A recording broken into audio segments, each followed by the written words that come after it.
এই হলো খেজুর গাছ, যেখান থেকে এখন রস অনবরত পড়তেছে। ওইদিকে দেখানো যাচ্ছে না, অত উপরে উঠতে পারতেছে না। হয়তো পড়লো।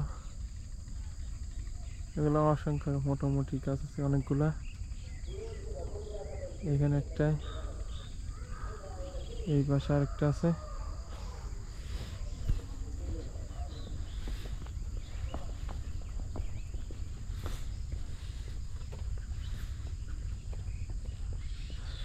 অনেক রস পরে নষ্ট হয়ে যাচ্ছে, এগুলোতে ভেসে যাচ্ছে রসে। মোটামুটি অনেক রস পড়তেছে,